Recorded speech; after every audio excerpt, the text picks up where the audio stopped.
Hey everybody, it's Larry Berman here. Volatility continues to be on the high side with somewhat volatile range-bound action in the past week of earnings season. Uh, Looking at the broad expectations for earnings when we started the earnings season, we're actually outperforming considerably. There were one or two stocks with some big one-time adjustments. Um, and outside of that, earnings have been pretty good. So it's not too surprising here to see the markets have sold off with some anxiety around geopolitics and rising rates only to stabilize as earnings started to come out. So let's take a dive into the chart room and see what we learned this week. So far in earnings season through Friday's morning's reporting, 228 companies in the S&P 500 have reported. And basically, we can see a very dramatic outperformance in terms of earnings growth from the growth segment of the market, not the value segment.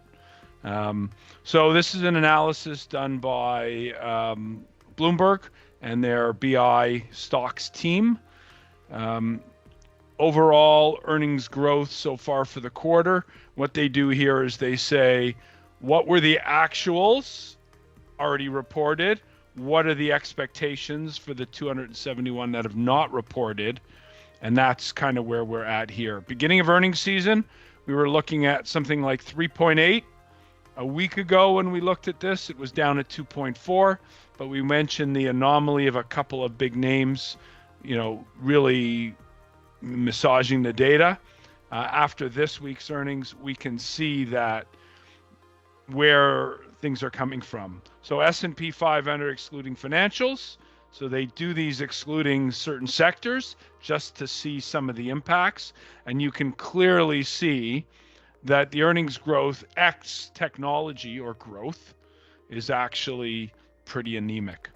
So, you still very much have this bifurcated market that in general is being masked by a handful of stocks and a certain sector that are really shining, where you're not seeing that, broadly. Having said that, the broader equal weight S&P 500 corrected significantly in April. It stabilized a little bit. But let's have a look at the Mega 7, and we're going to take Tesla to that picture because I don't think it's a tech company. People might debate me on that. I think they sell cars for a living and car batteries for what that's worth. Okay, so on a year-to-date basis, total return of Meta, 25%, and all will know this week Meta reported and gapped down. You can see that there on the white line. It was a bad week for Meta, which otherwise is still a pretty good year, so it depends on your lens there. Google, which was having, let's call it an okay year. Sorry, Alphabet, for those you purists out there. Big earnings report Thursday night, big gap up Friday, up to that point, having a decent year, but not great. The year doubled on Friday. NVIDIA, of course, is the standout. Started to correct big time. We started to hear some concerns about cost and various things. That was leading to some of the breakdown in recent weeks. And just like that, snaps back pretty much back to where it was. So NVIDIA remains a standout. Apple, we know, has been concerns over China, not enough people jumping on and refreshing their handsets and so forth. So on a year-to-date basis, Apple's the dog, down 12%. We actually bought some Apple into the recent weakness, but when you think about Apple being 5 or 6% of the big indexes in the world, and we own at this point 0.5%, it tells you where we're at on the name. It's still not cheap enough for us to have full exposure in our portfolios. But I didn't like it at 185 or 190 and below 170. It's not cheap by any stretch, but it's better than it was at 190 when, again, the bulls were doing their jig and pumping the pom-poms and everything else. Microsoft, really moderate year there. When you look at the green line here. And so again, jumped pretty good. AI, cloud, everything else, but that speaks volumes. Because why? Microsoft's already at 35 times earnings. So how much more can the multiple expand? And to me, it shouldn't be. Historically, this is a 25 multiple stock. You could argue maybe a little bit more with the cloud and AI success they've had, but it's not a 35x company in my mind. So when that normalizes, Microsoft probably lags for a while. Again, that's the tech guys out there will tell me, Larry, you're a dummy on this, and I put my value hat on and say, well, then I'm not paying for it. Anyways, we wrote puts on Microsoft in recent weeks, start accumulating in the mid 300s, and until it gets there, I'm not overly interested. Amazon, again, cloud play. They make no money selling things. They make a little bit of money in selling real food at Whole Foods, and crazy, wonderful business model. I just, I never understand that one. I was buying it in 2022 when it was cheap. It's not cheap anymore, and so far having a good year. Anyways, my point being in all of this is tech is still the leader, but even within tech, the leadership is narrowing and moving around and really isolated to one big name. If we take NVIDIA out, there's no earnings growth.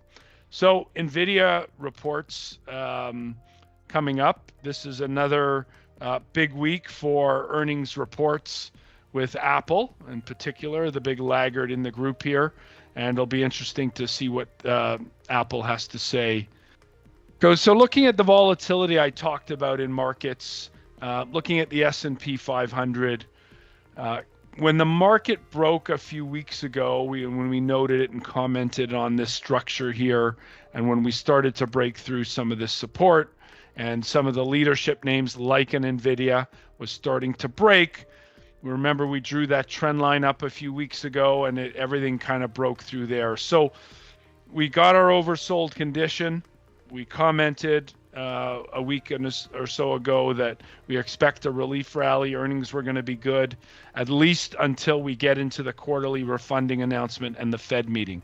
So Monday afternoon, we get the size of the need for Treasury's refinancing over the next quarter. We then, on Wednesday morning, before the FOMC, before the market opens, we get the composition. So again, does Janet do more coupons or more bills? And the more she finances the deficits with bills, the less negative impact it has on duration assets. The more she uses coupons and bonds, the more impact it has on duration assets as a negative, the higher yields might go. So really to us, it's about the cost of money. It's mattered for a long time. It's going to matter in this era in front of us of quantitative tightening until they go to quantitative easing again. But that won't happen anytime soon until the economy falls off a cliff. They will do QE again. They will buy bonds. It'll be out of necessity because it's very possible at that point that the economy's, broken. But until we see that, we're at full employment. The numbers keep coming in, and we got personal consumption expenditure deflator today, a little bit higher than consensus, but not as high as feared compared to the GDP numbers we got the previous day. And so, you've got really challenging global macro, including geopolitics. But what is not changing anytime soon is the colossal amount of debt and deficits in front of us. So when we look at the long bond, the chart here, we're breaking down again. Odds are of a test of this move of yields above 5% in the long end is still very, very high. And so TLT is a name. You've seen a number of months ago, they came out with these covered call bond ETFs in varying durations along the yield curve. If you're going to play that, play it on the long end. You get the best bang for the buck in terms of volatility. So what did we do this week in our portfolio? We mentioned recently that we've increased our duration. We were really bullish on bonds here. We started to cut, and up in here, we're all money market risk. So we really cut our duration back.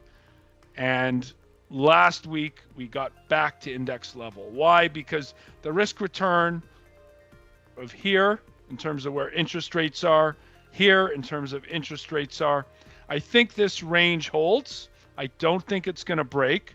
So what did we do in our bond portfolio at our neutral duration? So we did a strangle option position where we wrote puts at 83.